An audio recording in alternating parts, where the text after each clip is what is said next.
नमस्कार, हस्तक्षेप में आपका स्वागत है। लोकसभा चुनाव की घोषणा हो चुकी है और लोकसभा चुनाव की तैयारियां भी शुरू हो चुकी हैं। भारतीय जनता पार्टी अपनी तैयारियां कर रही है तो विपक्ष अपनी तैयारियां कर रहा है। लोकसभा चुनाव के दौरान क्या मुद्दे हैं और क्या समीकरण बन रहे हैं, इसकी समीक्षा करने के लिए डीवी लैब पर एक परिचर्चा का आयोजन किया गया। उस परिचर्चा में मैंने भी हिस्सा लिया। परिचर्चा में कई वरिष्ठ पत्रकारों ने हिस्सा लिया और अपने अपने विश्लेषण प्रस्तुत किए। परिचर्चा का संचालन डीवी लाइव के प्रधान संपादक राजीव रंजन श्रीवास्तव ने किया। तो आइए देखते हैं उस परिचर्चा के कुछ प्रमुख अंश साभार के परिणाम ने रंग और भंग दोनों उतार दी। तो वहां से शुरुआत हुई और जेएनयू का देखिए 5 साल से चुनाव नहीं हुए थे जेएनयू में, और 6 साल भी नहीं होते तो क्या करा जाता। हमारे साथी शकील अख्तर जी ने लिखा भी इस बात को, जब आप कश्मीर में चुनाव नहीं करवा पा रहे 6 साल से, तो जेएनयू भी। लेकिन जेएनयू में चुनाव क्यों करा दिए? इनके पास फीडबैक था कि सब ठीक है, बादल है, रडार में नहीं आएगा, चलो चलो। तो अब वो उल्टा हो गया।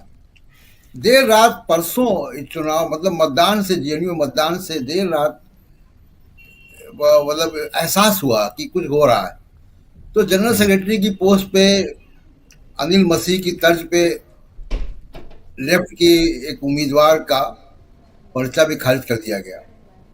वामपंथी खेमे ने बापसा की उम्मीदवार को अपना समर्थन दे दिया, वो निकल गई। जी बिल्कुल। तो चारों सीटों के एबीवीपी बाहर हो गई। जेएनयू के चुनाव का राष्ट्रीय राजनीति में कोई असर नहीं है, लेकिन ये कि एक हेडलाइन मैनेजमेंट की जब आप बात कर रहे हैं और वहां से ये खेल जेएनयू में जीत के बाद ये बड़ा शोर मचाने की वो उम्मीद थी कि जेएनयू में वामपंथी को हम हरा देंगे, तो फिर हम कई दिन तक इसका जो है गाना गाएंगे। जी। और जेएनयू ने जय भीम लाल सलाम कर दिया। तो यहाँ से थोड़ा सा हेडलाइन मैनेजमेंट गड़बड़ हो गया। इसीलिए मैं कह रहा हूँ कि जेएनयू के नतीजों ने होली का रंग और भंग दोनों उतार दिया। दूसरा कि चुनाव पे अब आते, चुनाव में देखिए तस्वीर अब बहुत, लगभग 400 सीटों पर बीजेपी के उम्मीदवार आ चुके हैं। बहुत से लोग चुनाव से वापस हो रहे हैं, बहुत से लोगों के टिकट कट रहे हैं। पिछली लोकसभा से और अभी में अब तक लगभग 100 सिटिंग एमपीज के टिकट कट चुके हैं बीजेपी के। तो जाहिर सी बात है कि ये एंटी इनकम्बेंसी को कहीं ना कहीं एड्रेस करने की बात हो रही है। तो एंटी इनकम्बेंसी है, इस बात का एडमिशन है। ये इकबालिया बयान है कि एंटी इनकम्बेंसी है, इसलिए इतने बड़े पैमाने पर सिटिंग एमपीज के वोट कटे। जी। और इसीलिए आप देखिए कि वीके सिंह ने अपनी मर्जी से पर्चा वापस लिया या उनको कहा गया। लेकिन बहुत से लोगों को गुजरात में हमने देखा, बहुत से लोगों को बंगाल में देखा कि टिकट मिलने के बाद वो मैदान से छोड़कर गए। तो इसका मतलब कि ग्राउंड पे कुछ कहीं ना कहीं गड़बड़ है और इसको बीजेपी एड्रेस करने की कोशिश कर रही है। और दूसरी चीज जो मैं बार बार कहता हूं कि देखिए इंडिया गठबंधन की जो कलेक्टिव पावर है, जो हम लोगों ने अपने प्रोग्राम में भी 24 के गणित में भी उसको एड्रेस करने की कोशिश की थी और आगे और आंकड़ों के साथ उस पर आएंगे, कि इंडिया गठबंधन की जो कलेक्टिव पावर है वहां भी ये तय हो गया कि लगभग 400 सीटों पे 1 on 1 कैंडिडेट होंगे। गठबंधन सब जगह हो गए हैं, सीट अलाइनमेंट हो रहे हैं, बहुत फाइनल कहीं 1-2 सीट पे कुछ मामला होगा तो होगा। तो ये जो चुनाव है काफी दिलचस्प होने जा रहा है और काफी टक्कला होगा। इतना ये केक वॉक नहीं है कि जैसा कहा जा रहा है 370 वगैरह वगैरह, ये सब तो खैर हेडलाइन मैनेजमेंट है, हम लोगों ने उसको साबित भी किया अपने प्रोग्राम में। तो बीजेपी के लिए इतना आसान नहीं है। और दूसरी बात राजीव जी की जो बड़े बड़े लोग छोड़ के जा रहे हैं, एक और संकेत दिखाई देता है। जैसे मान लीजिए कि एक मैं एग्जांपल दूं, मेरठ से अरुण गोविल को लाना, जिन्होंने रामायण सीरियल में 87-88 में रामायण सीरियल आया था, उसमें वो भगवान राम का उन्होंने रोल प्ले किया था। जी उनको मेरठ से उतारने का मतलब है कि आप अभी या कंगना रनावत को हिमाचल प्रदेश से उतारने का मतलब है कि आपको जरूरत पड़ रही है क्राउड पुलर्स की। यानी अब मोदी जी अकेले क्राउड पुलर नहीं हैं, उनको फिल्म इंडस्ट्री के, टीवी सीरियल के कलाकार की आवश्यकता पड़ रही है क्राउड पुल करने के लिए। और अब पॉलिटिशियंस की जगह जी जो है आप कलाकारों को लेकर आ रहे हैं। इसका मतलब है कि कहीं ना कहीं आपको 100 लोगों का टिकट काटना, बड़े बड़े लोगों की वापसी और क्राउड पुल करने के लिए, भीड़ जमा करने के लिए आप सिनेमा के और टीवी कलाकारों को लेकर आ रहे हैं।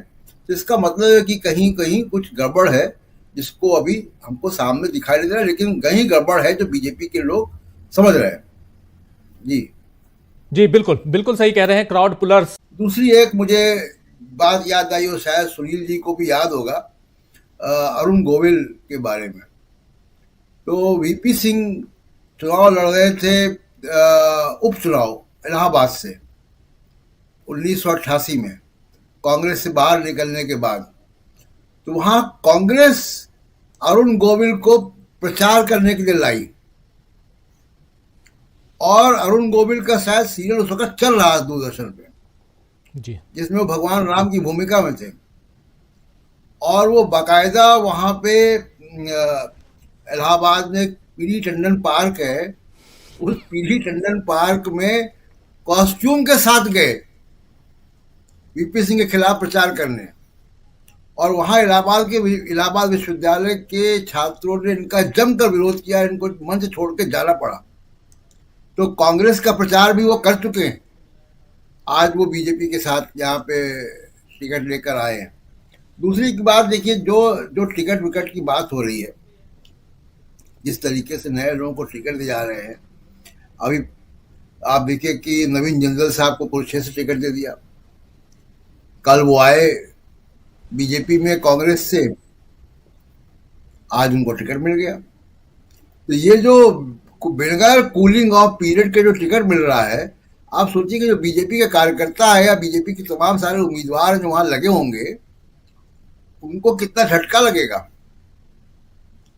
ऐसे ही आप देखिए, मुझे लगता है कि मेनका गांधी को जो टिकट दे दिया गया है, वो शायद इस तरीके का एक मॉरल प्रेशर, नैतिक दबाव बनाने की कोशिश की गई है कि वरुण गांधी इंडिपेंडेंट ना खड़े हों, इसलिए दोनों का टिकट नहीं काटा है। अब ये वरुण गांधी को तय करना है कि वो अपनी राजनीति को यहीं से खत्म करेंगे या आगे ले जाएंगे। पीलीभीत उनकी पुरानी सीट है, उनकी मदर की सीट है, मेनका भी वहां से आती रही हैं, खुद भी वहां से एमपी रहे हैं जी, और उनकी ट्रेडिशनल वहां पे एक वोट बैंक है। दूसरी बात, जो इंडिया गठबंधन वर्सेस एनडीए की बात है, देखिए इंडिया गठबंधन का फोकस बड़ा क्लियर है और मुद्दों पे उनका फोकस क्लियर है। उनके टिकट डिस्ट्रीब्यूशन में अभी कोई बहुत बड़ी खामी नजर नहीं आ रही है कि ऐसी कोई कि सेल्फ गोल कर दिया और बड़े खराब आदमी को टिकट दे दिया। एक जयपुर का टिकट को लेकर विवाद हुआ था, वो बहुत जल्दी उसको सुलझा लिया गया। तो ऐसा कोई बड़ा सेल्फ गोल नहीं दिखाई दे रहा, बहुत ही केयरफुली वो लोग मूव कर रहे हैं। तो in absence of any wave, किसी लहर की एब्सेंस में, मुझे लगता है कि चुनाव बड़ा मुश्किल होगा मोदी साहब के लिए और वो पूरी ताकत लगाएंगे हेडलाइन मैनेजमेंट के जरिए। लेकिन बहुत सारा मीडिया, जैसे आप सरकारी मीडिया जो आपने खड़ा कर दिया है, वो जरूर ये सब बातें करता है और एक एक चीज वहां पे हेडलाइन तक उनके पास आती है कहीं से। जी बिल्कुल। अगर वो बिहार में आरजेडी और कांग्रेस के गठबंधन में तोड़फोड़ की बात कर रहे हैं, तो वो उनको लिख कर आता है वहां से कि ये करना है आज। उनका अपना कोई एडिटोरियल कॉल नहीं, ना सोर्सेस हैं। तो इस मीडिया के जरिए भी आप बहुत कुछ कर नहीं सकते, क्योंकि मीडिया बहुत डाइवर्सिफाई हो गया। आपको भी बहुत से मतलब बहुत से लोग देखते हैं जो उनके मीडिया को नहीं देखते उससे ज्यादा।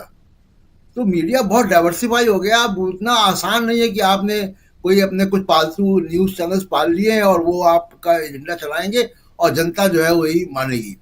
इलेक्टोरल बॉन्ड का इशू जनता तक चला गया है। हम आप जो भी जी वीडियो बना रहे हैं इलेक्टोरल बॉन्ड्स के, दूसरे मीडिया बना रहे हैं, वो वीडियो देखे जा रहे हैं, वो वायरल हो रहे हैं। तो इसका मतलब है कि जनता के बीच में बहुत सारे मुद्दे जा रहे हैं। तो ये जो बहुत सी लोगों के एनालिसिस आती है कि लोगों को समझ में नहीं आएगा, सबको समझ में आ। आशा है ये वीडियो आपको पसंद आया होगा। इसको ज़्यादा से ज़्यादा शेयर करें, लाइक करें, सब्सक्राइब करें चैनल को, फेसबुक पेज को फॉलो करें और ज़्यादा से ज़्यादा इसको सब्सक्राइब करें।